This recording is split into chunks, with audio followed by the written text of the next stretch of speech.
বন্ধুরা, আশা করি সবাই ভালো আছেন। তো বন্ধুরা, এখন আমি যে বিষয়টা নিয়ে কথা বলবো সেটা হচ্ছে শাকিব খানের তুফান ছবির মাল্টিপ্লেক্স চেন কালেকশন।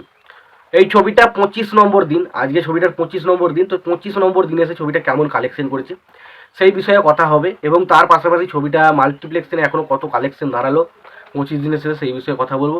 তো আশা করবো ভিডিওটা খুবই ইন্টারেস্টিং হবে, ভিডিওটাকে আপনারা শেষ পর্যন্ত দেখবেন।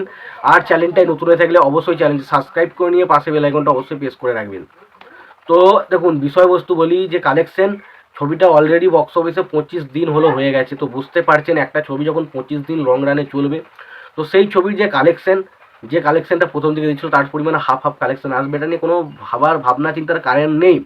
কারণ একটা ছবি বক্স অফিসে 25 দিন মতো হলো চলছে, সেই ছবির কালেকশন এখন ড্রপ হয়নি এরকম দেখা যায় না।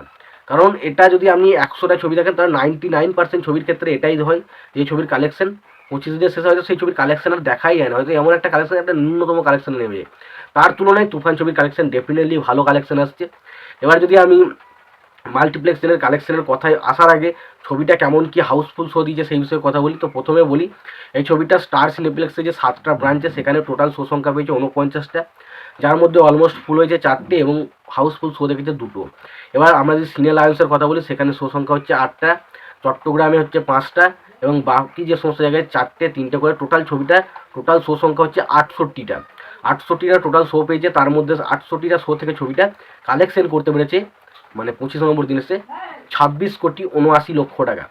26,79,000 টাকা ছবিটা কালেকশন করেছে। ফলে ছবিটার টোটাল যেটা কালেকশন দাঁড়িয়েছে সেটা হচ্ছে 12,62,00,000 টাকা। 12,62,00,000 টাকা ছবিটা এখন পর্যন্ত কালেকশন দাঁড়িয়েছে। তো এই ছিল মোটামুটি ছবিটার বক্স অফিস কালেকশন রিপোর্ট শুধুমাত্র মাল্টিপ্লেক্স চেন থেকে। এবার এই কালেকশনটা ভালো নাকি খারাপ যদি আমাকে বলতে বলেন, আমি বলবো ডেফিনেটলি দারুণ একটা কালেকশন। তবে এবার তুফান ছবি যেভাবে কালেকশন করছিল সেই কালেকশনের নিরিখে যদি আমি বিচার করি, তাহলে মনে হবে না অনেকটা কম কালেকশন করছে। বাট যদি আপনি সমস্ত ছবির যে ধরনের ছবিগুলো এখন কালেকশন হয় বা যেভাবে কালেকশন করে সেই নিরিখে যদি আপনি বিচার করেন, তাহলে বুঝতে পারবেন যে এই ছবিটার কালেকশনটা কিন্তু ডেফিনেটলি বেশ ভালো কালেকশন একটা হচ্ছে, এবং এই ছবিটার কালেকশনটা এখনও কিন্তু বেশ ভালো জায়গায় যেতে পারে, এটা নিয়ে কোনো রকম কোনো সন্দেহ নেই। এবং অনেকে বলছে নাকি এই ছবিটা অলরেডি প্রিয়তমা ছবির রেকর্ডকে ব্রেক করে দিয়েছে, সেটা আমি বলতে পারবো না। তবে আমি যে সমস্ত জায়গা থেকে রিপোর্ট জানি, তো সেখান থেকে আপাতত এরকম কোনো আপডেট পাইনি যে ছবিটা প্রিয়তমা রেকর্ডকে ব্রেক করেছে কিনা। কিন্তু অনেক জায়গা থেকে অনেক সোর্স থেকে এরকমও আপডেট পাচ্ছি যে ছবিটা অলরেডি প্রিয়তমা রেকর্ডকে ব্রেক করে দিয়েছে এবং ছবিটা অলরেডি ইন্ডাস্ট্রি হিট হয়ে গেছে। এটা হতে পারে, না হওয়ার কিছু নেই। তবে একটা কথা বলবো, যে যদি নাও হয়ে থাকে এখনও, কিন্তু খুব শীঘ্রই সেটা হতে চলেছে, এটা একদম শিওর। এবং ছবিটা বাংলাদেশের যে সমস্ত ছবিগুলো রিলিজ করেছে তার মধ্যে one of the biggest hit ছবি কিন্তু এটা হতে চলেছে।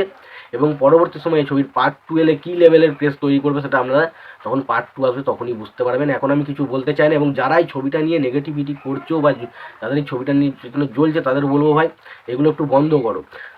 আর অনেকে দেখছি মুভিটায় নেগেটিভ রিভিউ বা পজিটিভ রিভিউ তাতে কিছু এসে যায় না, কারণ যার ছবিটা যেমন লেগেছে তার সেরকম ওপিনিয়ন, সেখানে আমি কোনো মতবাদ রাখতে চাই না। বাট যারা এইগুলোর বাইরে নেগেটিভিটি করছো, মানে ছবির রিভিউর বাদ দিয়ে যারা বাইরে নেগেটিভিটি, মানে বিনা কারণে ছবিটা নিয়ে নেগেটিভিটি করছো, তো তাদেরকে উদ্দেশ্য করে আমি একটাই কথা বলতে চাই যে দেখো প্লিজ এই জিনিসগুলো বন্ধ করো। এইগুলো তুমি শুধুমাত্র সিনেমাটার ক্ষতি করছো সেটা না, এটা নিয়ে তুমি প্রচণ্ড তোমার যে কেরিয়ার সেটাকে মানুষের কাছে বিশ্বাস করবে কি না করবে সেই জায়গায় তুমি নিয়ে যাচ্ছ।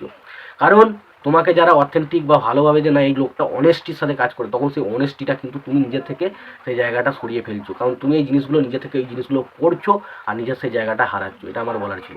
তো যারা করছো তাদেরকে বলো বন্ধ করো। তো এই ছিল মোটামুটি আমার এই ছবিটার বক্স অফিস কালেকশন নিয়ে রিপোর্ট, এবং আমি এই বিষয়ে নিয়ে কিছু মতামত তোমাদের জানালাম।